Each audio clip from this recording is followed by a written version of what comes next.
Hey buddy, watch this. Hello, Regis Kilbin is the name, and Hearthstone is the game, and these are the 10 cards I'm glad are going to Wild format. That's right, these cards are rotating out with a Year of the Mammoth standard rotation. So these are cards either that Blizzard is moving to the Hall of Fame, they were in the Blackrock Mountain Grand Tournament or League of Explorers expansions / adventures, which means they're done in standard format, and I'm happy to see them leave. So without any further delay, let's go ahead and jump into the list. Starting off with the number 10 spot, this is a card we really haven't seen much of lately, but I think anybody who's playing Hearthstone long enough will have some terrible flashbacks, some awful nightmares of the era when Grim Patron ruled the ladder. And a card like this, although it's not problematic today, you never really know with a powerful effect like this what could happen in the future.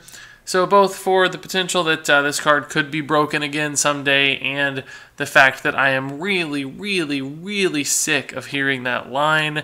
I won't even repeat it now. When a Grim Patron enters the battlefield, I'm happy to see this card retired from standard format.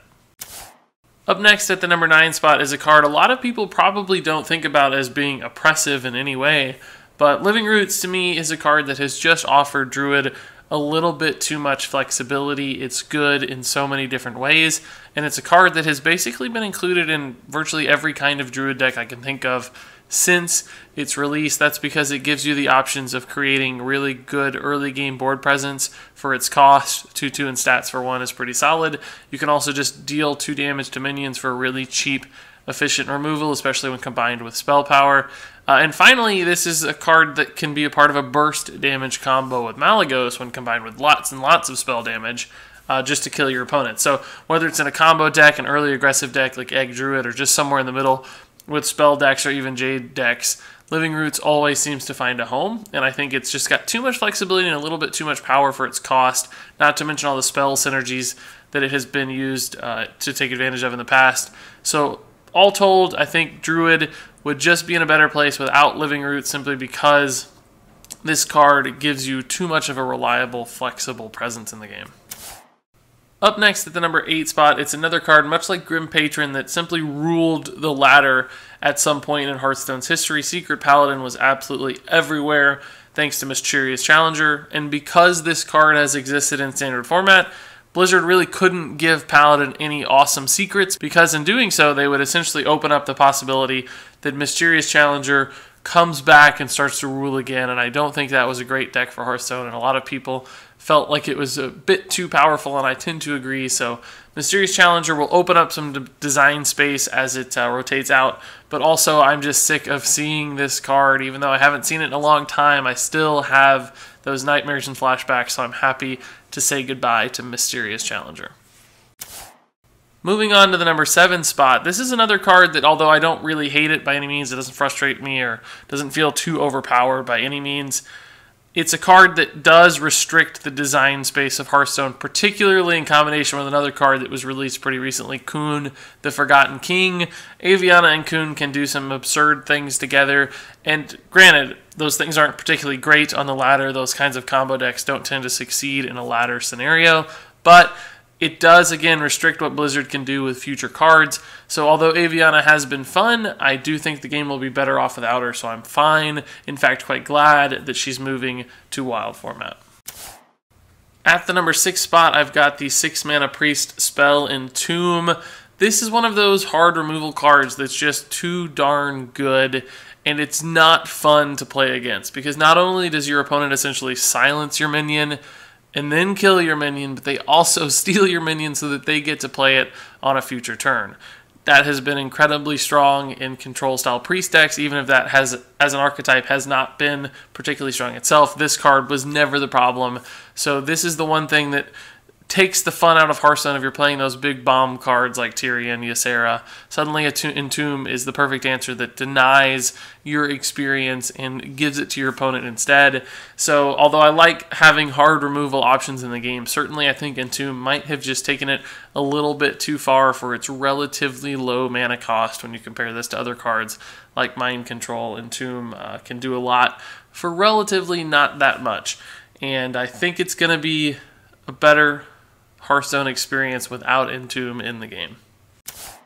As I move on to the top 5, this is the first of a few cards that are coming up that I find problematic because there's a certain sense of inevitability to them. I don't like when Hearthstone becomes totally uninteractive, that you can't really control or influence what your opponent is doing, and anything can happen is exactly that kind of card, because essentially once this is put in a Murloc deck and they set up their combo and they kill off their Murlocs, this essentially wins them the game. There's really nothing you can do. There's very little you can do at the least other than kill them first, and that's not always the way decks are designed or built.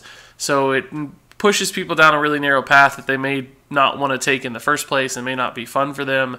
So it sometimes feels like an automatic losing scenario when a combo paladin, even if that's a pretty rare sight these days, shows up against you. You just feel like you're hopeless, and I don't think that's a great way to play Hearthstone. So although this card was fun and combos are kind of cool, this one might have been just a little bit too crazy and too absurd and too inevitable in what it does. So I'm not sad to see anything can happen go. Up next at the number 5 spot is another card that you really can't interact with all that much. It's Flamewaker, and although certainly you can kill this card eventually, it seems like often when this is played by tempo mages, they're able to do just absolutely absurd things in the turn it's played, casting 3, 4, 5 spells, decimating your board, doing tons of damage to your face, and you just have to sit there and watch, and that again can be a pretty frustrating experience. So Flamewaker, although awfully good and archetype defining in Mage, it's a deck defining card right now with Tempo Mage and has been basically since its release. That's going to shake things up for Mage, which is cool. So I'm glad that Flamewaker was a strong and powerful card that made Mage viable, but I'm also happy that it's leaving standard format so that Mage will have to find a new way to play, and this slightly unenjoyable card for opponents will be retired. As we move into the top 3, this card is the one and only card that is from the classic set that was deemed by Blizzard just too darn good or too darn frustrating or too darn non-interactive for standard format. So even though it was a part of the classic set, it is being moved to the Hall of Fame, essentially strictly limiting it to wild format for the foreseeable future. Conceal, yet again, another card that once it happens, there's very little you can do to interact with the board of Concealed Gadgetzan and Auctioneers and Questing Adventurers and Leroy's with 8 extra damage from Cold Blood. This card just makes you feel absolutely helpless, and that's not a fun way to play Hearthstone. So it's another one I'm happy to see go. Rogue will still have options for burst damage. They can still play that style, but just they won't have Conceal as that outlet to hide a bunch of big stuff and make you just concede because there's absolutely nothing else that you can do. And then there were 2, starting off with Totem Gollum. This minion has defined in many ways Shaman since its release, particularly since the release of the number 1 card on this list that synergizes so darn well with Totem Gollum. But Shaman's really powerful early game has made it a force on the ladder.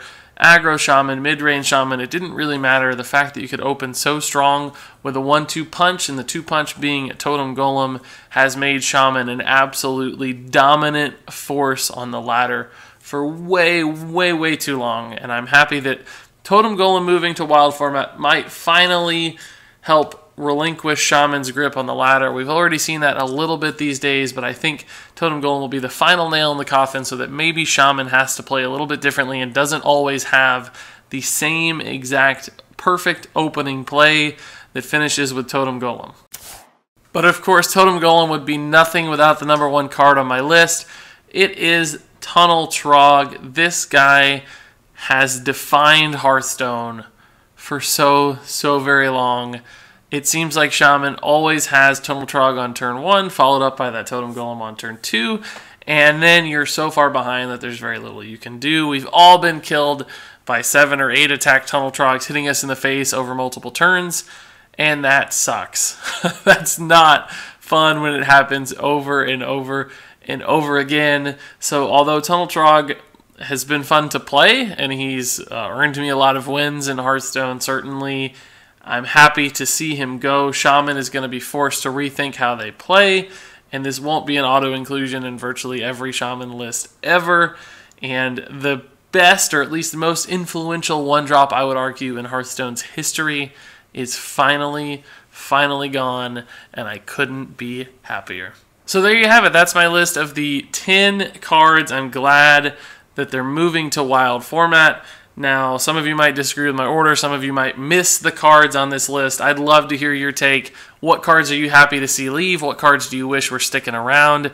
Is my list absolutely crazy? Is Tunnel Trog the best thing that ever happened to Hearthstone and it should never leave?